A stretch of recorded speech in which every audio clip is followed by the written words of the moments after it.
Ujumbe wa bunge ya Kitutu Chache South Muske Antony Kibagendi nigaserwa kurwa samagacho je bunge nene no monogari we bunge yu Moses Wetangula ni kubwatikana no gukwana chinkwana chikote buno monogari we bunge yo no mokonywe nigo basalire bunge yo kurangana na bajumbe benseme yo nigo baba kumumochi Kibagendi kubwatikana ne chinkwana echo asibono homonogari yo harugo guchika guchia se Kibagendi gutaikarana hamagacha yo naboigo chia bisi chaire ne bunge yo nikobono harugo chikabo igwa soko ene kibuna Kibagendi na chikoruo ogosaba okwabira gochia saba jumbe.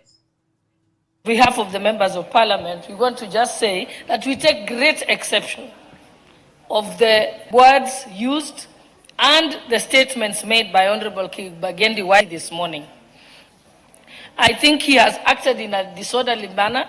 He has cast aspersions on the character of the Speaker, the character of the Deputy Speaker, and the character of the entire Presidium. He has also tried to ruin the name of Parliament. Don't cast aspersions on the character of someone or say things about a person when they are not present to be able to substantiate or to be able to defend themselves. I think that is wrong. And if you ask me, Honorable Speaker, I think we should be asking that he be suspended from the House for the maximum period allowable, which is 28 days. On behalf of Kibagendi, I will apologize to this House.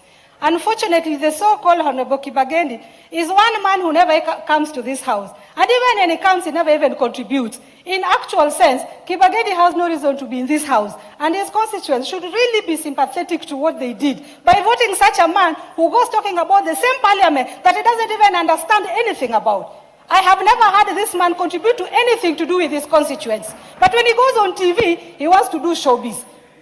Honorable Kibagendi, I was elected by over 200,000 votes. You have no reason to go and tell other people that our house has been auctioned. I am here every day as a first-timer working so hard to contribute to my constituents and the country. And this is not a matter I'm going to invite the member to explain himself, because I saw and heard with my own eyes and ears. So, Honorable Kibagendi, you will be excluded from the sitting of this House until you bring a properly worded apology, not to me. I'm used to being insulted. To the House. To the House. For bringing the House in disrepute. And that apology should be delivered to the clerk. It will be looked at carefully.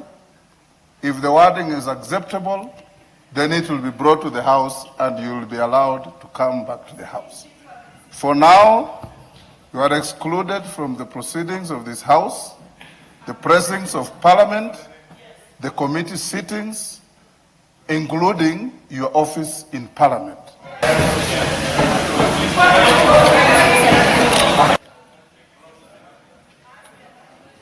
Let the stranger leave the House first.